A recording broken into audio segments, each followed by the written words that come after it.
Sometimes a man's greatest mistake is not knowing who he's talking to. The MGM Grand is packed tonight, 20,000 people screaming for blood. The reigning heavyweight champion Marcus Rodriguez has just demolished his opponent in round 3. But he's not done. He's still hungry for attention, still riding that adrenaline high. That's when he spots him, a quiet man sitting ringside. Older guy, maybe 60, wearing a simple black hoodie, not cheering, not even looking at the ring, just sitting there, calm as still water. Rodriguez sees an opportunity, a chance to put on a show for the crowd. He grabs the microphone from the announcer and points directly at the man. "Hey, old-timer, you look bored. You think you could do better?" The crowd loves it. They're laughing, pointing, waiting for the embarrassment to begin. Rodriguez jumps down from the ring, walks right up to the man's seat. Then the man slowly raises his head, and Rodriguez's blood turns to ice. What happens when you challenge Mike Tyson without knowing it's him? The silence spreads through the arena like wildfire. 20,000 voices cut off at once. You can actually hear the air conditioning humming overhead now. That's how quiet it gets. Rodriguez stares into those eyes, those unmistakable eyes that have stared down every heavyweight champion for the last 30 years. The eyes that belong to Iron Mike Tyson. The microphone slips in Rodriguez's sweaty palm. His mouth goes dry. The man he just called old-timer is sitting there wearing a simple gold ring on his right hand. Championship gold, the kind you earn by breaking jaws and ending careers. "Oh God," Rodriguez whispers into the microphone. The words carry through the entire arena. People in the front rows are standing up now, craning their necks to get a better look. Someone near the back shouts, "Is that really him?" And the murmur starts building. Phone cameras start lighting up like fireflies. Tyson hasn't moved a muscle, hasn't blinked. He's just watching Rodriguez with the patience of a man who's seen every kind of fool there is. His hands rest calmly on his knees. No tension, no anger. Just that steady, unblinking stare. Security guards along the ringside barriers shift nervously. They're trained to handle drunk fans and overeager reporters. Nobody trained them for this. Nobody trained them for what happens when a current champion publicly challenges a living legend. Rodriguez tries to laugh it off. "Hey, I didn't know it was you, Mike. Just having some fun with the crowd, you know?" His voice cracks on the last word, but Tyson still doesn't respond, still doesn't move. The silence stretches longer, becomes uncomfortable, then painful. In the crowd, other fighters who came to watch the fight are leaning forward in their seats. They know what Rodriguez doesn't understand yet. They know that Mike Tyson's silence is more dangerous than most men's threats. A drop of sweat rolls down Rodriguez's forehead. He's still holding the microphone, but now it feels like it weighs 50 pounds. The crowd is completely focused on this moment. The fight that just ended is forgotten. The championship belt around Rodriguez's waist suddenly feels like a costume, because standing 3 feet away from him is the man who made that belt mean something in the first place. That's when someone in the upper deck breaks the silence. "Tyson, Tyson, Tyson!" The chant starts small, maybe a dozen voices, but it spreads like a fever through the crowd, section by section, row by row, until the entire arena is thundering with one word. "Tyson, Tyson, Tyson!" The arena lights seem to focus on this moment. The bright spots that were illuminating the ring now cast everything else in shadow. Rodriguez and Tyson stand in what feels like a spotlight. The champion and the legend, the pretender and the king. Rodriguez holds up his free hand, trying to calm the crowd, trying to get control back. "Come on, people, let's not make this bigger than it is." But the chanting only gets louder. Tyson finally moves, slowly, deliberately. He places both hands on the armrests of his chair and pushes himself to his feet. At 61 years old, he still fills space like a thunderstorm, still commands attention without asking for it. The crowd explodes, 20,000 people on their feet, screaming themselves hoarse. Rodriguez takes a step backward, then another. The microphone shakes in his hand.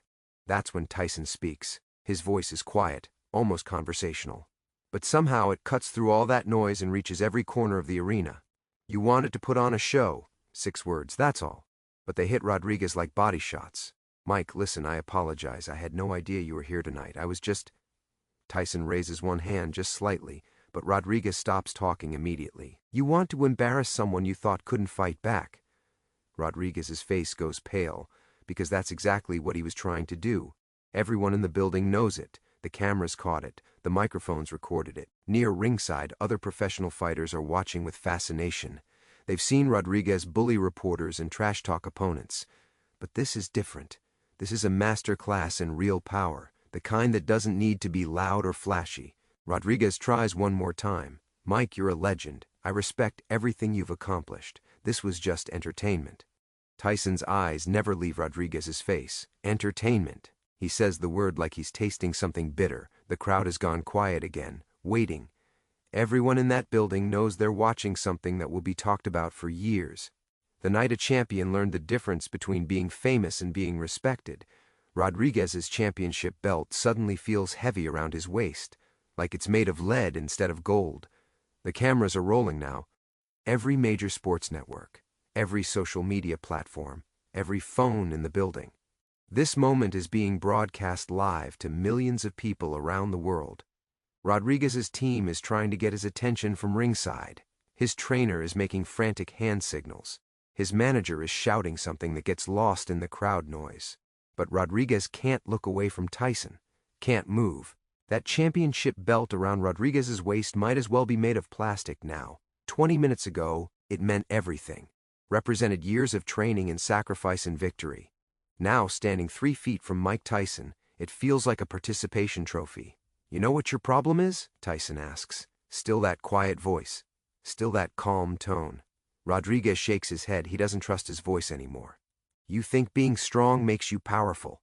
The words hang in the air like smoke. Everyone in earshot understands what Tyson means. Rodriguez might be younger, might be faster, might even hit harder. But power isn't about muscle. Power is about respect. And respect is something you can't take. You can only earn it. Rodriguez makes one last desperate attempt to save face, to somehow turn this around.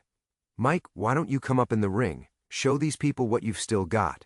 It's the wrong thing to say. The crowd actually gasps because everyone knows that Mike Tyson doesn't need to prove anything to anyone. Not anymore. Tyson tilts his head slightly, like he's considering the offer. The silence stretches so long that Rodriguez starts to hope maybe, just maybe, he can make this about competition instead of humiliation. Then Tyson smiles. It's not a friendly smile. You want me in that ring? Rodriguez nods eagerly. Yeah, give the people what they want to see. The people want to see you learn some respect, but they don't need to see you get hurt to learn it. The words hit Rodriguez harder than any punch ever has, because Tyson isn't threatening him. He's protecting him. From himself. From his own stupidity. Rodriguez's face burns red. The microphone trembles in his grip. He knows millions of people are watching him get schooled by a 61-year-old man who isn't even trying to embarrass him. He's doing it to himself. Security finally starts moving. Not toward Tyson, toward Rodriguez, because they can see what everyone else sees. The champion is falling apart, coming undone, and he's doing it on live television. Rodriguez's own corner team starts climbing through the ropes. They know their fighter well enough to see the signs. He's about to do something stupid, something that will end his career. But it might already be too late, because Mike Tyson isn't finished talking yet.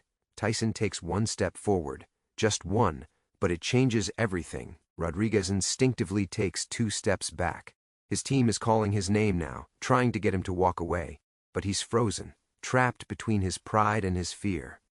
That's when Tyson notices something hanging from his own belt. Training gloves, old leather ones, worn smooth from decades of use. He touches them briefly, almost absent-mindedly. A reminder that legends never truly retire. They just choose when to remind the world who they are. Let me tell you something about respect, son. The word son cuts deeper than any insult could, because that's what Rodriguez is compared to Tyson, a child playing dress-up in a man's world. Respect isn't something you demand. It's not something you can take by force. It's not something you get by beating up someone smaller than you. The crowd has gone completely silent. Even the camera crews have stopped moving. Everyone understands they're witnessing something rare, a master teaching a lesson that can't be learned in any gym. You want to know how I earned my respect? Tyson continues. I faced every man who thought he was better than me. I fought when I was scared. I fought when I was hurt. I fought when everyone said I was finished. Rodriguez's grip on the microphone loosens. It's barely hanging in his fingers now. But you know what took me years to learn? The strongest thing I ever did was walk away from a fight I didn't need to have. The arena is so quiet you could hear a pin drop. 20,000 people holding their breath. You challenged me because you thought it would make you look tough, but real toughness is knowing when you're wrong and admitting it. Rodriguez's mouth opens, closes. He looks like a fish gasping for air. So here's what's going to happen, Tyson says. His voice carries the authority of 30 years in the ring. You're going to apologize, not to me, To every person in this building who paid money to see champions behave like champions, Rodriguez's team is practically climbing over the barrier now. They know their fighter is about to break completely, and then you're going to remember this night every time you think about disrespecting someone, because the next person you try to embarrass might not be as patient as I am. That's when it happens. Rodriguez's knees buckle slightly. The microphone slips from his fingers and hits the floor with a sharp crack that echoes through the speakers. The sound breaks the spell. Rodriguez looks down at the microphone lying on the ground, then back at Tyson, then at the 20,000 people watching him fall apart. "I'm sorry," he whispers, but his voice isn't amplified anymore. Without the microphone, only the people closest to him can hear. Tyson nods toward the microphone. "Pick it up. Say it so everyone can hear." Rodriguez bends down with shaking hands and retrieves the microphone. When he stands back up, Tyson is already turning away, walking back toward his seat with the calm confidence of a man who never doubted how this would end. "I'm sorry," Rodriguez says into the microphone. His voice breaks on the words. "I'm sorry for disrespecting a legend. I'm sorry for wasting your time tonight." The crowd doesn't cheer, doesn't boo. They just watch as Rodriguez hands the microphone to a security guard and walks toward the ring with his head down. Tyson settles back into his seat like nothing happened. But everyone in that building knows they just witnessed something special. They saw a young champion learn that wearing a belt doesn't make you a champion, acting like one does. And they saw Mike Tyson prove that real power doesn't need to throw a punch to knock someone out.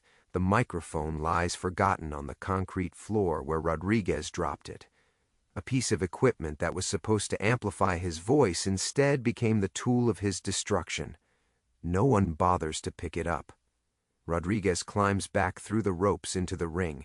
His team surrounds him immediately, but they're not celebrating anymore. They're damage controlling, trying to figure out how to spin what just happened. But there's no spinning this. The cameras caught everything. The world saw everything. Tyson sits back down in his seat like nothing happened. He adjusts his hoodie and crosses his arms. Just another fan watching the fights. Except now everyone in the building knows exactly who he is.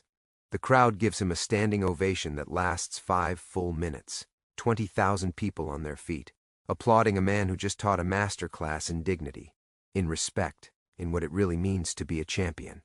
Rodriguez leaves the ring without his usual victory lap, without signing autographs, without talking to reporters.